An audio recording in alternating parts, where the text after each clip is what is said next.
Well, I'm going to finish off Colossians today in the concordant commentary. And it's really good to go through this. Next one I get into will be Philippians and then Ephesians, the full deal in the concordant commentary on it. And these perfection epistles are great. And we get an understanding of the higher truths and the glimmer of the spiritual wealth that we're coming into. This earth pales in comparison to what we're coming into, the glory of Christ. And this part is the secret of Christ, its expression. Happy Friday. Welcome to the show. The great burden on the apostle's heart at this time was the transcendent revelation of Christ and his secret glories, which have been committed to him. Why did he publish his message when he was a prisoner at the court of Rome? God's ways are not our ways. If the apostle had been free, he would probably have proclaimed Christ's universal dignities by word of mouth. Being bound, he committed his message to writing, a method which has been immeasurably more effective. As we can see, it came down to us today. We still have it. We still have the Word of God. We still have these grander truths of the celestial realm, of what we're coming into. Truly tremendous. Tychius is well named, for whoever had a better chance than the bearer of this epistle as well as the letter to the Ephesians. Ephesians chapter 6:21. The spiritual wealth with which he was entrusted passes our utmost comprehension. The mention of Mark is another affectionate touch. Barnabas and Saul brought him from Jerusalem to Antioch, Acts 12:25, and took him with them on their first missionary journey. But he forsook them and returned to Jerusalem, Acts 13:13. For this Paul refused to take him the next time, causing the separation of Paul and Barnabas. Acts chapter 15, verses 37 through 40.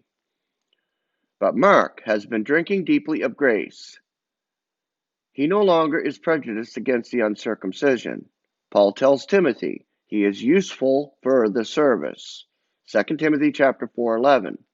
Now he makes sure that his friends receive him. And this man, whose service was so unsatisfactory, is the one chosen by God to write the account of the perfect servant. Aristarchus, Mark, and Justus were once members of the circumcision body, who are now joined to the uncircumcision. They had proclaimed the kingdom. Here we have the point of the contact between these two companies. The course of the circumcision is traced in the epistle to the Hebrews.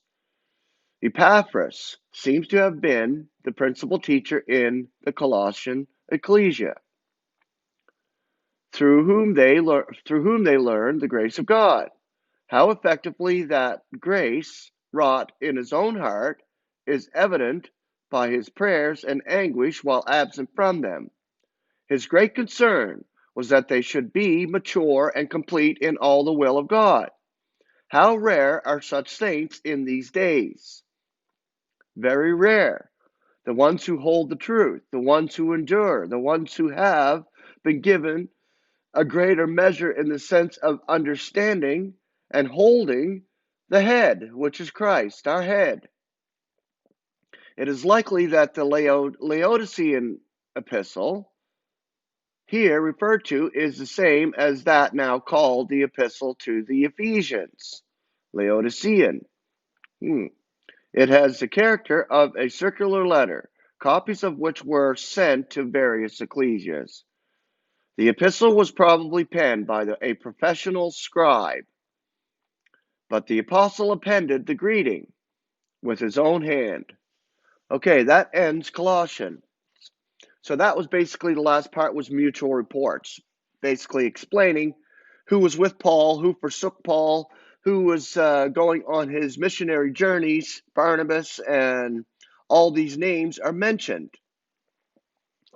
So when Paul penned the epistles, a scribe did it, but Paul's name is on there, meaning that it came from Paul. A scribe is writing down whatever the person that's dictating to him is expounding upon. So this is what happens. The commentary is awesome, and I will get into Philippians again on Monday, and then we will go into Ephesians. So I say happy weekend, have a good Friday, and we will see you Monday.